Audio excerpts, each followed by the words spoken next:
भारतीय राजनीति का एक ऐसा नाम जिसके नाम पर की थी दिग्गजों ने बड़ी भविष्यवाणी। 1977 में की गई भविष्यवाणी 1996 में जाकर हुई पूरी।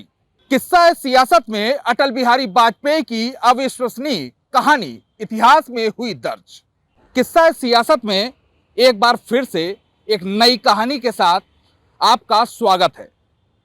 ये कहानी है कानपुर से जुड़ी हुई और इस कहानी के किरदार हैं देश के 10वें प्रधानमंत्री अटल बिहारी वाजपेयी।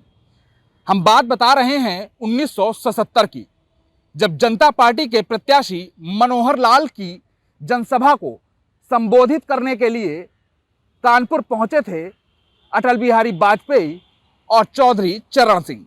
कानपुर के फूलबाग में ये जनसभा आयोजित की गई थी और इस जनसभा में चौधरी चरण सिंह ने अटल बिहारी वाजपेयी को मंच पर जाकर भाषण देने की बात कही थी और कहा था कि अटल, तुम बहुत अच्छा बोलते हो, तुम जाकर मंच पर भाषण दो, एक दिन तुम जरूर देश के प्रधानमंत्री बनोगे।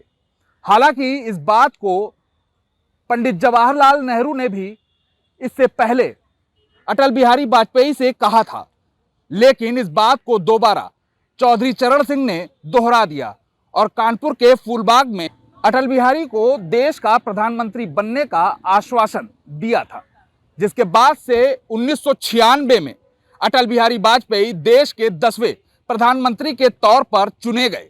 अटल बिहारी वाजपेयी के लिए ये बात चौधरी चरण सिंह ने कानपुर में कही थी, लेकिन इस बात को पंडित नेहरू ने भी अटल बिहारी से कहा था कि वो एक दिन देश के प्रधानमंत्री बनेंगे और हालांकि ऐसा ही हुआ। पंडित नेहरू की ये बात अटल बिहारी के लिए किसी वरदान से कम साबित नहीं हुई।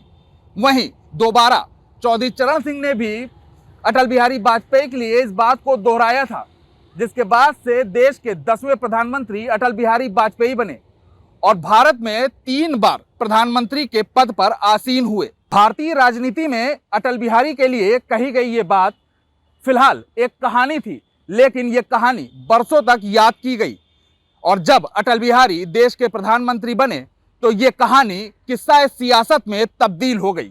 हम आपके पास फिर आएंगे एक बार एक नई और कहानी लेकर। देखते रहिए किस्सा सियासत। कानपुर से वीडियो जर्नलिस्ट मोहित बाथम के साथ विकास धीमान, एबीपी लाइव।